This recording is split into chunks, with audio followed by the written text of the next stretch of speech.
ሰላም እንዴት ናችሁ? ሰላም ናችሁ? የኔ ቻናል ቤተሰቦች እኔ ጋር ሁሉ ሰላም ነው አልሐምዱሊላህ። እንደምታውቁት ኢድ ደርሷል። ሂና ለፀጉሬ ላዘጋጅ ነው። እኔ ሂና ለፀጉሬ የማዘጋጀው እንደዚህ ነው። እንደምታዩት እዚህ ጋር ከርከዴ ያለኝ፣ እዚህ ጋር ወረቀት ጋር የሚሉት አለ፣ እዚህ ጋር ሻይ ነው፣ እዚህ ጋር ደግሞ እንደምታዩት ቀይ ሽንኩርት ከነልጣጩ እና 2 ፍሬ ነጭ ሽንኩርት እነዚህን ውሃ ውስጥ ጨምሬ እንግዲህ አንተከትከዋለሁ ማለት ነው። እንደምታዩት እዚህ ጋር ይሄ ሂና ነው። ከፊደል የምታውቋት ከሆነ ፊደል ቲክቶከሯ ከሷ ላይ ነው ያስመጣሁት ሂና ነው። ይሄ ቀሲል ነው እና ይሄንን ይመስላል። ሁለቱም እጠቀማለሁ ማለት ነው። እኔ ሂና ደስ የሚለኝ ብስሚላ ከቀሲል ጋር ቀሲሉን ሳላበዛ እጠቀማለሁ ማለት ነው።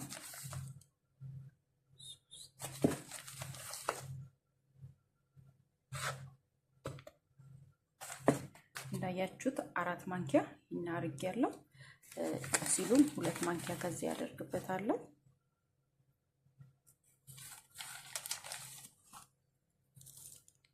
እንደምታዩት ሂናውና ቀሲሉ ከለሩ የተለያየ ነው።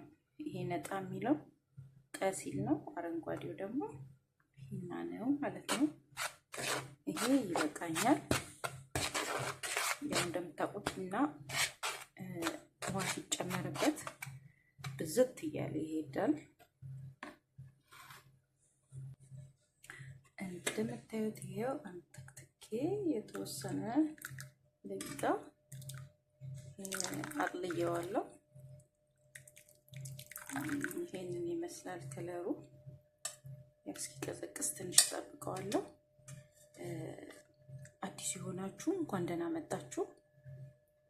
ከኔ ጋር ያላችሁ ቤተሰቦቼ ደግሞ አብራችሁኝ ስለሆናችሁ አመሰግናለሁ። ላይክ፣ ሼር፣ ሰብስክራይብ በማድረግ አብራችሁኝ ቆዩ።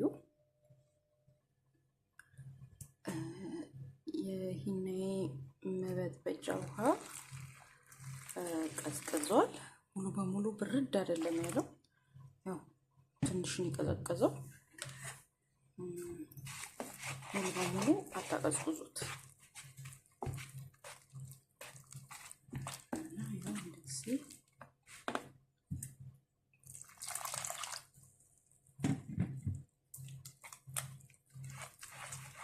በደንብ አዳርሱት። በደንብ መለወስ አለባችሁ። ይሄው እንደምታዩት ብዙ ማቅጠን አልወድም፣ ቀጭን አልወድም፣ ወፈር ሲል ነው የምወደው። ይሄው ያዘጋጀሁትን ውሃ ያው ጨርሼዋለሁ። ያው በብርጭቆ ለክቼ ምናምን አይደለም፣ በተለምዶ ነው መሰለኝ። በቃ የምፈልገውን ያህል እንዲሁ በመላ ጨምሬ ያገኘዋለሁ ማለት ነው። እና ወደፊት እንግዲህ ስሰራ ስንት ብርጭቆ እንደሚሆን ነግራችኋለሁ ማለት ነው። እና እንደተለመደው ያዘጋጀሁት የቤት ውስጥ ቅባቴ ያው ይሄንን ቅባት እጨምርበታለሁ። ከሂና ጋር እንቁላል መጠቀም ትችላላችሁ። እኔ ግን በሌላው ውህድ እንቁላል ስለተጠቀምኩ አልፈልግም አሁን በሂናው ላይ እንቁላል መጠቀም። ነገር ግን ፀጉር ስለሚያደርቅ ሂና ፀጉሬ እንዳይደርቅ ይሄንን ቅባት አፈስበታለሁ ማለት ነው።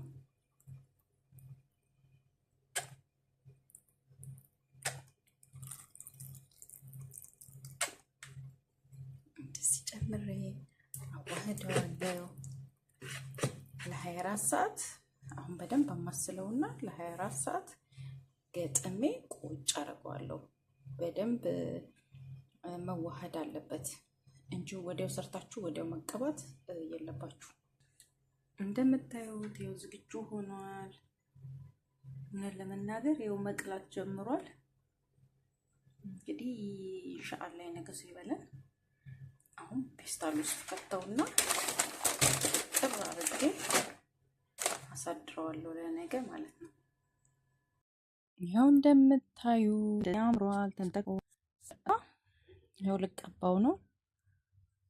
ለ2 ሰዓት ለ3 ሰዓት ያህል ፀጉሬ ላይ አቆየዋለሁ።